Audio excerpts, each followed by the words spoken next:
हाय दोस्तों। आज थोड़े डिफरेंट टॉपिक पे बात करेंगे। सो मेरी एक क्रोम एक्सटेंशन है जिसके थ्रू हम एक्सेसिबिलिटी में जब हम टेस्टिंग करते हैं तो वो बहुत लाइक हम मैनुअल टेस्टिंग भी करते हैं, ऑटोमेशन टेस्टिंग भी करते हैं। बट कुछ टिप्स एंड ट्रिक्स होते हैं जिसके थ्रू हम इजीली टेस्ट कर सकते हैं, थोड़ा जल्दी टेस्ट कर सकते हैं चीज़ों को, अगर हमें थोड़ा बहुत अंदाज़ा है कि लाइक हमें डब्ल्यूसीजी गाइडलाइंस की का पता है कि कैसे काम करती हैं और क्या उनकी बेस्ट प्रैक्टिस होती हैं, क्या इश्यूज होते हैं। तो हम इस तरीके से कर सकते हैं। तो आज मैं अपनी एक एक्सटेंशन आप लोगों को दिखाने वाला हूँ। सो हम यहाँ पे accessibility tool kit extension search करेंगे गूगल पे। सेकंड पे ही मेरी एक्सटेंशन आ जाएगी, half accessible accessibility tool kit. हम इसको इंस्टॉल करेंगे। मेरे में ब्राउज़र में ऑलरेडी इंस्टॉल्ड है, ठीक है। और हम इसको यूज़ करेंगे। तो मैंने ये पेज चूज़ किया। दिस बस हम एक सैंपल के लिए ऐसे यूज़ कर रहे हैं। और डेफिनेटली मैं यहाँ पे जाऊँगा and than half accessible accessibility tool kit, इसको ओपन करूँगा। एंड देन हमारा ये इसी पेज पे, सेम पेज में, मतलब पेज हमारा एज इट इज़ रहेगा। और यहाँ पे हमारे कुछ कुछ सेटिंग्स आ जाएंगे। सबसे पहले हम बात करेंगे टारगेट साइज़ के बारे में। सो टारगेट साइज़ हमारा एक सक्सेस क्राइटेरिया है जो कि 2.2 में लॉन्च हुआ था। तो हम उसको चेक करने में हमेशा प्रॉब्लम आती है, लोगों को इंस्पेक्ट करना पड़ता है और इस तरीके से हम यूज़ करते हैं। बट इसके थ्रू आप क्या करेंगे, जैसे इसको अनेबल करेंगे, आप कहीं भी यहाँ पर होवर लेके जाएंगे कोई भी इंटरेक्टिव एलिमेंट पे, वो तुरंत बता देगा कि पास है या फेल है, इस तरीके से। और अगर हम कीबोर्ड के थ्रू करना चाहते हैं तो हम सिर्फ टैब प्रेस करके हम देख सकते हैं कि उसका जो टारगेट साइज़ है वो पास है या फेल है। अगर हम ये पास है तो पास दिखाता रहेगा, मेरे ख्याल से इसमें कोई फेलियर नहीं होगा। अगर फेल होगा तो डेफिनेटली वो बता देगा। तो अभी तक तो पास जा रहा है, कोई भी फेल नहीं हुआ है। तो हमारे ख्याल से यहाँ पे ज़्यादातर सब पास ही हैं। मैं एक फेलियर का एग्जांपल अगर दिखा दूँ तो बेस्ट हो जाएगा। ठीक है, ये भी पास है। तो बेसिकली हम चेक कैसे करते हैं कि अगर इसका जो रेडियस है, जो भी हम अगर मिडिल से एक सर्कल ड्रॉ करें 24 बाई 24 पिक्सल का, तो वो इसके से मैच नहीं होना चाहिए, मतलब इससे ओवरलैप नहीं होना चाहिए। तो तब तक हम पास कंसीडर करते हैं। मेरे ख्याल से यहाँ पे ये फेल हो सकता है, अभी नहीं हो रहा। ठीक है, और यहाँ पे भी नहीं हो रहा है। फिर मैं इसको दोबारा से देखूँ, क्योंकि आई फ्रेम है तो आई गैस इसलिए इसको चेक नहीं कर रहा। यहाँ पे भी ठीक है, और चेक बॉक्स में भी 17 बाई 17 पिक्सल है। ये रिव्यू के लिए यहाँ पे लिखा हुआ रिव्यू, इट मीन्स हमें चेक करना है कि इसके आसपास जो एलिमेंट है उससे ओवरलैप तो नहीं होता। हम माउस से भी ऐसे कर सकते हैं या फिर हम टैब के थ्रू भी हम देख सकते हैं। जैसे मैंने यहाँ पे किया तो इसका और इसका सर्कल हमारा ओवरलैप नहीं हो रहा है, तो डेफिनेटली ये पास है। तो इस तरीके से हम सारे कुछ चेक कर सकते हैं। जहाँ भी रिव्यू आएगा हमें सिंपल चेक करना होगा कि क्या वो पास है। मतलब ये एक ऑटोमेशन टेस्टिंग नहीं है, बट ऑटोमेशन प्लस मैनुअल। देखो जैसे ये वाला, ये एग्जांपल बेस्ट है। तो यहाँ पे ये ओवरलैप हो रहा है, ठीक है। ये 22 बाई 20 पिक्सल है, 22 बाई 20। बट अगर मैं इसको टैब करके ले जाऊँगा तो अगर हमने 24 बाई 24 का एक ड्रॉ किया है तो ये दोनों आपस में ओवरलैप हो रहे हैं, देखो इस तरीके से। तो ये हम फेलियर कंसीडर कर सकते हैं। इसका 24, इसका 24 यहाँ पे फेल हो रहा है, ठीक है। ये देखो टच हो रहे हैं आपस में, ये सर्कल और ये जो बॉक्स है। तो हम इसको फेल कंसीडर कर सकते हैं और हम इसको रिपोर्ट कर देंगे। ये तो टारगेट साइज के लिए। टेक्स्ट स्पेसिंग के लिए डेफिनेटली हम text spacing success criteria check करते हैं, 2.1 में आया था ये। और इसके लिए सिंपल हम टेक्स्ट स्पेसिंग अनेबल करेंगे और देखेंगे कि कुछ ओवरलैप तो नहीं हो रहा है। एक मैनुअल सक्सेस क्राइटेरिया चेक करने का तरीका है, ठीक है।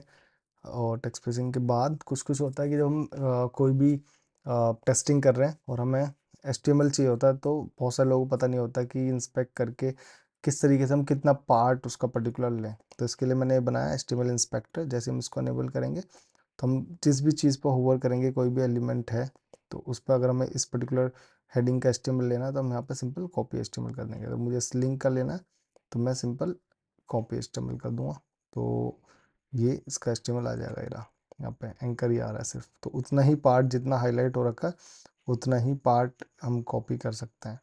जैसे हमें इस इमेज में कोई प्रॉब्लम लग रही है तो मैं इस इमेज का ही, या इस हेडर में कोई प्रॉब्लम है तो हम हेडर में ले सकते हैं। अगर मुझे नेविगेशन चाहिए तो नेविगेशन में, अगर एक इंडिविजुअल चाहिए तो इंडिविजुअल भी मैं ले सकता हूँ उसको। ठीक है, इस तरीके से हम इसको कॉपी कर सकते हैं HTML को। अगले फीचर पे आते हैं ऑटो स्कैन। सो हम ऑटोमेटिकली अगर जो एक्स के थ्रू इसे हम स्कैन करते हैं, इस तरीके से हम इसको स्कैन करेंगे तो हमारे पास 5 वॉयलेशन आ गई। चेक कर लेते हैं। कैट कलर की हम यहाँ पर हाईलाइट करेंगे तो वो स्क्रॉल करके दिखा देगा कि यहाँ पे कलर का इशू है। ये कह रहा है कि फिक्स द फॉलोइंग एलिमेंट, ये और उस एलिमेंट की हमारे पास पूरा कोड भी आ गया, एंड देन उसका टाइटल डिस्क्रिप्शन वगैरह भी आ गया, रिलेटेड टैग्स, जो हमने एक्सकोर लाइब्रेरी मैंने यूज़ की है तो उसके थ्रू जो भी हमने इन्फॉर्मेशन है वो मैंने शो करा दी है। यहाँ पे एक फेलियर है, हम रिपोर्ट कर सकते हैं इसके थ्रू। बाकी ये अभी तो कलर के दिखा रहा है। Heading levels should increase by 1, कुछ हेडिंग लेवल है, इन हेडिंग लेवल में प्रॉब्लम है तो इनको भी हम रिव्यू कर सकते हैं। ये बेसिकली एक टेस्टिंग थोड़ा फास्ट करने का तरीका है कि जल्दी जल्दी अगर हमारे पास कुछ इश्यूज है जो इजीली मिल सकते हैं वो हम जल्दी से निकाल सकते हैं यहाँ के through. Link must have disable text, तो अगर मैं इसको हाईलाइट करूँगा तो ये होस्ट इंजीनियर की लिंक के बारे में बता रहा है कि कह रहा है कि इसमें प्रॉपर इन्फॉर्मेशन नहीं है। बाकी इस यहाँ पे भी कोई एक लिंक है, उसमें भी नहीं है। तो ये क्योंकि स्क्रॉलेबल है, फिक्स सेक्शन है, इसलिए इसमें प्रॉब्लम आ रही है। बाकी ऐसे ही हाईलाइट रहता है। फेसबुक लिंक में कुछ दिक्कत है। अब देखते हैं दिक्कत क्या है। ये कह रहे हैं कि इस पर कोई टेक्स्ट नहीं है, लिंक टेक्स्ट नहीं है इसमें कुछ, तो बड़ा जेनरिक लिंक टेक्स्ट होगा। तो ये हमारा इशू है यहाँ पे। ये तो हो गया एक्स से रिलेटेड। अगर हमें कलर से रिलेटेड इशू है डायरेक्टली हम यहाँ से भी ले सकते हैं, सारे कलर दिखा देगा कि क्या पास हो रहे हैं क्या फेल। फेलियर एंड पास दोनों दिखाता है। ठीक है, अभी इसमें कुछ कुछ इम्प्रूव कर रहा हूँ मैं, जैसे कि हमें अगर पास यहाँ पर फिल्टर ऐड करने हैं कि पास वाले हाइड हो जाएं, सिर्फ फेलियर्स दिखाएं, तो अभी हमें स्क्रॉल करना पड़ रहा है। बाकी ये कुछ हिडन का भी दिखा रहा है, तो इनको भी फिल्टर करने के लिए मैं आगे फीचर डालूंगा इसमें। बट फिलहाल के लिए हम यहाँ पर देख सकते हैं ये एक एक टेक्स्ट का बेसिकली चेक करेगा। हमें पास हर एक टेक्स्ट की इन्फॉर्मेशन होगी कि क्या फेल कर रहा है क्या पास कर रहा है। तो अगर किसी को देखना है कि सारे पास कर रहे नहीं कर रहे हैं, फेल कौन सा कर रहा है, अभी मैं स्क्रॉल करके देखता हूँ, कुछ तो फेल कर रहे होंगे, जबकि एक्स ने भी शो किया था। ये रहा, ये कॉपी तो लगा ये। ओके, तो यहाँ पर स्क्रॉल कर दिया कि ये फेल कर रहा है। इसमें देखा टेक्स्ट कलर ये, बैकग्राउंड कलर ये, कॉन्ट्रास्ट ये आ रहा है, और यहाँ पे फ़ॉन्ट साइज 16 है, फ़ॉन्ट वेट 400 है। तो बेसिकली फेल कर रहा है, रेगुलर है। हम यहीं से यहाँ से भी देख सकते हैं। अच्छा, हम ये भी देख सकते हैं कि हर टेक्स्ट का साइज़ फ़ॉन्ट वेट कितना है, ताकि हम कंपेयर कर सकें कि फेल करें या पास करें इस तरीके से। ठीक है, इसके अलावा और भी फीचर्स हैं इसमें, जैसे कि ऑटोमेटेड का इशू मैंने बता दिया। इनसाइट्स, ये बहुत कूल फीचर है। जैसे हम इमेजेस देखने जाते हैं कि सारी इमेजेस, इसमें मैंने फ़िल्टर ऐड किया कि हिडन शो करनी है या नहीं करनी है। ठीक है, तो यहाँ पे अभी 32 आ रही हैं, बाकी हिडन है। अगर मुझे हिडन भी शो करनी है तो मैं इसको अनेबल कर दूंगा, तो अगर कुछ हिडन है तो वो भी शो हो जाएंगी लास्ट में।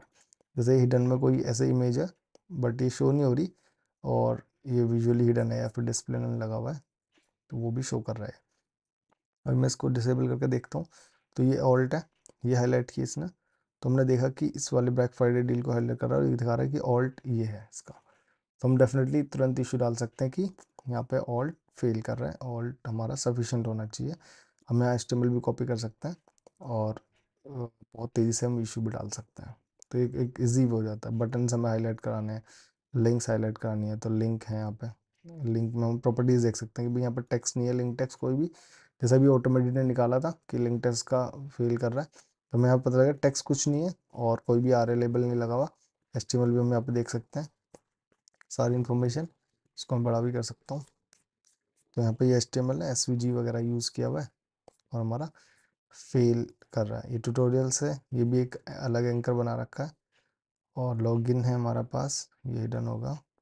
एक ये है वर्डप्रेस, तो इसमें वर्डप्रेस टेक्स्ट है, तो डेफिनेटली कुछ फेलियर नहीं है। तो बेसिकली एक इंसाइट लेने के लिए कि हर एक एलिमेंट, हेडिंग है, हेडिंग देखने के लिए कि हमारे पास इतने सारी हेडिंग है, हाईलाइट करने के लिए बेसिकली। और अगर मैं इसको करूँ कि क्या क्या हेडिंग्स हमें सारी हेडिंग देखनी है, तो यहाँ पे H2 यूज़ हुआ है, और यहाँ पे H3 यूज़ हुआ है। तो अब देखो H2 के बाद H3 सही है। तो मैनुअल टेस्टिंग है, बट थोड़ा फास्ट हो जाता है कि हमें सारी हेडिंग्स देखने उनके इनसाइट। अभी और भी बहुत सारी मैं चीज़ें डालूंगा, जैसे कुछ एट्रीब्यूट्स के एक्स्ट्रा आ रही है, एट्रीब्यूट्स लगे हुए तो नहीं है। टेबल्स हो गया, कोई टेबल नहीं है। रीजन्स कौन कौन से हैं हमारे पास, एक ये नेव रीजन्स आ गया। तो यहाँ पर नेव रीजन हम देख लेंगे कोई आर एट्रीब्यूट यूज़ नहीं होगा, तो ऑब्वियसली हम एक इशू डाल सकते हैं कि भाई नेविगेशन रीजन तो है बट ये लेबल नहीं है, क्योंकि हमारे पास ऊपर भी नेविगेशन रीजन हो सकते हैं, 3 नेविगेशन, एक ये फुटर है और एक हिडन में है, और ऊपर वाले को नेविगेशन रीजन नहीं दिया हुआ, तो हम ये भी इशू डाल सकते हैं क्योंकि इसमें आ ही नहीं रहा वो। ठीक है, टेबल्स रीजन्स, अभी और भी मैं फीचर डालने वाला हूँ उसमें। बाकी एक रिपोर्टिंग का फीचर है जो हमारा अभी पेंडिंग में है, और ये आ जाएगा, उसका पूरा पोर्टल हमने बना रखा है, तो ये भी बहुत इजी हो जाएगा। फिर यहीं से रिपोर्ट हो जाया करेंगे इशू, और एक रिपोर्ट जनरेट होके बन जाएगी आपके लिए। तो ठीक है, यूज़ करें। और कोई आपका यहाँ पे मैंने थोड़े फ़ॉन्ट के भी ऑप्शन दिए हैं, अगर हम स्मॉल करके मीडियम लार्ज करना चाहें, मिनिमाइज़ कर सकते हैं, ताकि कहीं जब भी हमें ओपन करना ओपन कर सकते हैं, हम एज अ विंडो खोल सकते हैं, ताकि ये कुछ चीज़ें अगर ओवरलैप हो रही हो और हमें स्क्रीनशॉट लेना हो इस तरीके से, तो हम मल्टीपल साइज़ में भी अवेलेबल है।